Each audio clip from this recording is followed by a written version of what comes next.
Hello everybody, I'm John Self, and welcome to Self Perspective, Ask the Recruiter.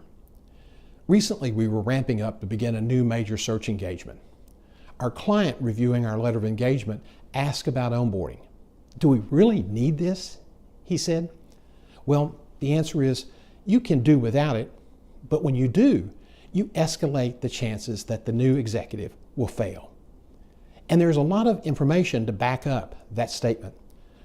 Since the mid-2000s, we've been looking at this number fairly consistently, as have other recruiters and other talent acquisition research firms.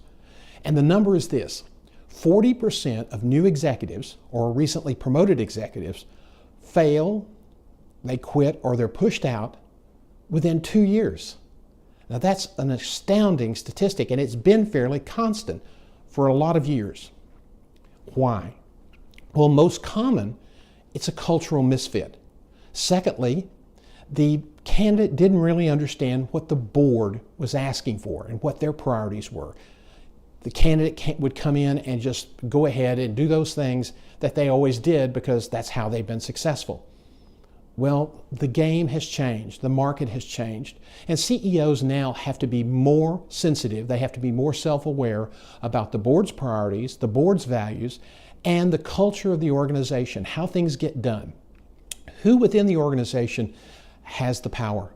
Who are the influencers? Who are potential allies? And who are people who could be troublemakers?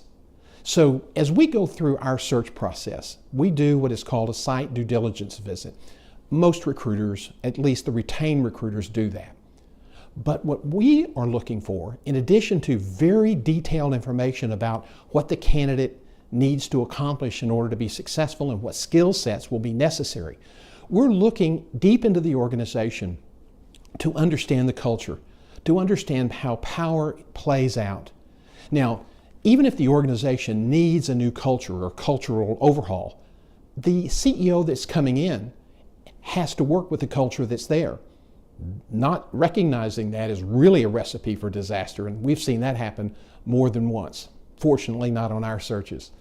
So onboarding is really a program that's designed to help a new employee, whether it's a manager or supervisor or director, vice president or senior executive, ramp up faster, to be more effective faster.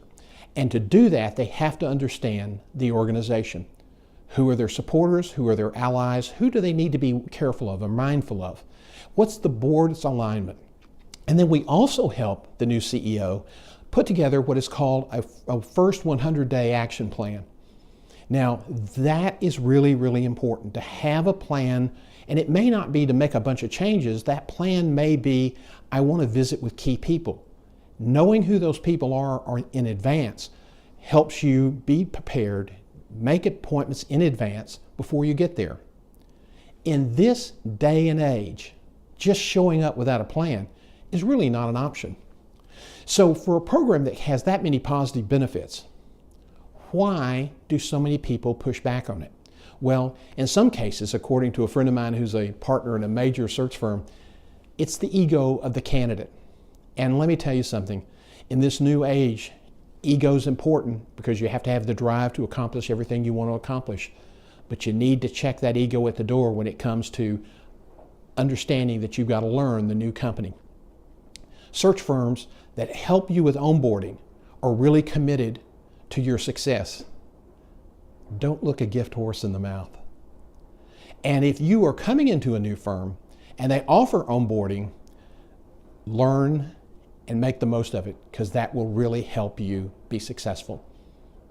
I hope this information's been helpful. If you have questions about onboarding or other aspects of the search industry, you can reach me at asktherecruiter@johngself.com. Thanks, and I'll see you next time.